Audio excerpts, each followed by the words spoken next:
All right, hello again. As promised, I'm going to show you how a mask punch tester works and how it's used. This piece of equipment is purchased if you're interested, and it's pretty simple, but it's a very sort of precisely built piece of equipment. That said, mine's getting kind of pretty old at this point. All right, there are three important parts to this piece. The tip. The tip has a very specific size at the end and a very specific taper. I believe it's a 5-degree taper. Inside, there's a spring, and then in the back, there is a hole and a plunger. The spring and the length of the plunger work together that when you push, the plunger comes out, and when the plunger is at the level of the back, you're at 12 kilograms of pressure. Now, anyone who understands the way springs work, you'll tell me, well, but springs are linear. It's 12 kilograms as soon as you start pressing it. Okay, in theory, that's absolutely true. At the beginning of a throw and at the end of a throw of a real spring, that's not the case. So don't just rest on book knowledge. Actually use this thing as designed and believe that it's 12 kilograms at the tip. Now, because this is old, I have gone and checked it. I've pressed on it on a scale and verified that it's giving me 12 kilograms when that plunger is up at the end. You're going to take the tip and place it on the mask, essentially in between the meshes. All I'm doing is resting it in there. It'll naturally find that space in between the meshes.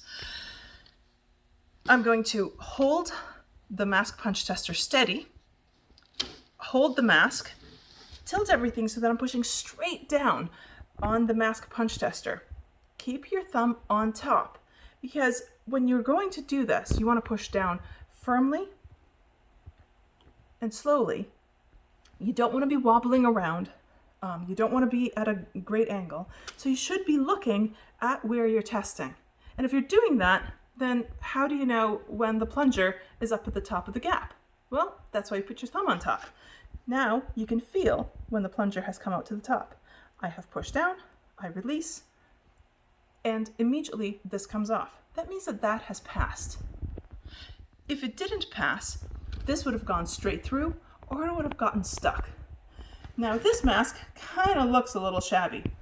There's a massive dent here, there's another one here. So here, and there's a great divot right there in the chin. Let me test that. These types of areas of damage may be the parts that fail. So I put the mask punch tester on there, put my thumb on the back, push down, release, and it comes right off. Let me show you a mask that may not pass.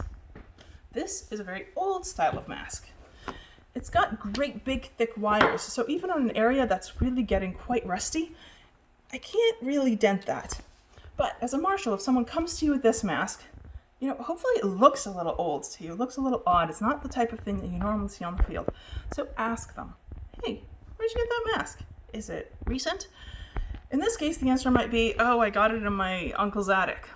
All right, so it's a pretty old mask. It probably doesn't meet the modern standards.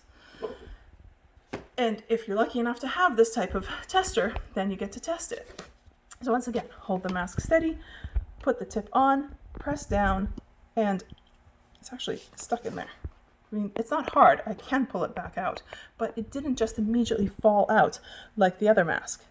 On the sides of this mask, the wires are thinner, and the gauge between them is actually wider. So as soon as I put this on and I try to press down, you can see the tip has actually gone through.